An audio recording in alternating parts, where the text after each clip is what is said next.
Okay, first of all, thank you so much to everybody who has texted me and messaged me and been really excited that I'm going to be making videos and answering questions in this way. So that made me feel really excited and encouraged, and just helped me realize that there's really people out there that might use this. So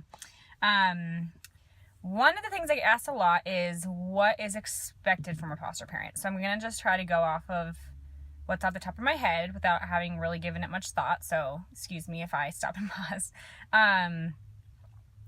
But everything looks different. You can put in and invest as much into it as you want, or as little as you want. And so for me, and what me and my husband choose to invest might not be what the gal next door is doing. So take it for what it is. This is just how we interact and how we've chosen to I don't know, what we kind of feel like foster care is for us. So one of the things, and sad I even have to say this, but is your role is to keep the kids safe. And that's a given. It should be a given. But unfortunately, there's so many situations that you hear where the kids, they are not being cared for in care. And there's traumas being added and more abuse being added, and it's wrong and it's not okay. And so number one rule, keep them safe, give them food. You don't want to add to any of the existing traumas. So by withholding food for discipline or all those things, they're like super against the rules, because if a kid hasn't been getting food and then you're telling them, oh, well, your discipline is that you don't get dinner tonight, then you're just adding to their traumas and to their triggers. So that's the main thing. Another thing is you have visitations with parents.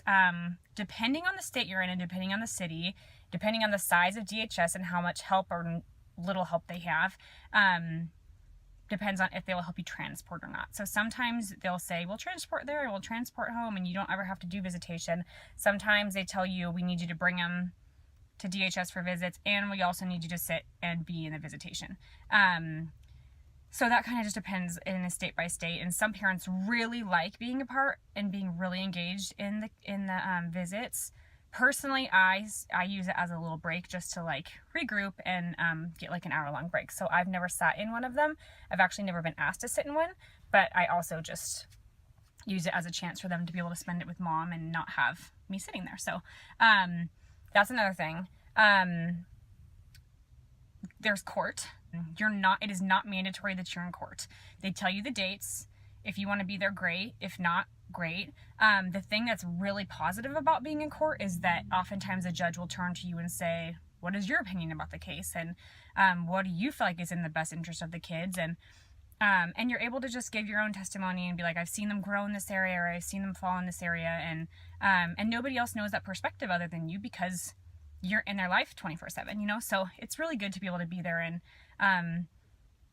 if the case is going really well, to be able to be that voice to the biological parent who's trying really hard, and just say, we're really proud of you, like, keep going, like whatever words of encouragement you want to give them. So it's good to be that face. And typically when we're there, the judge makes a comment, or the caseworkers make a comment like, oh my goodness, thank you so much for being here. Most people don't come. So we see it as a really important step towards the case all around. So, and they're not allowed to give you information about the case unless you hear it in court. So like if there's really big events happening or really big changes, if you want to find out all the details, you have to sit there and listen, because once the court doors have closed, the caseworker can't call you and be like, okay, well, this is what happened, this is exactly what was said. They can give you like little bits here and there, but they can't give you the full scoop. So if you want to be up on the case, you go to court. So that's another one. What else is expected? Counseling is mandatory, especially for older kids. And I don't need to explain why. That's super important. They've seen a lot. They've been through too much. They have big emotions, and they need someone to talk to, and somebody who's consistent. So that's another thing. Sometimes you drop them and you leave. Sometimes you drop them and stay. It kind of just depends on the situation. So, but again, like, it's all up to you, like how much you want to invest, how much you want to give, how much of your time do you want to sacrifice. And yeah, so it can be as much or as little as you want. But so for us, we try to make those things a priority.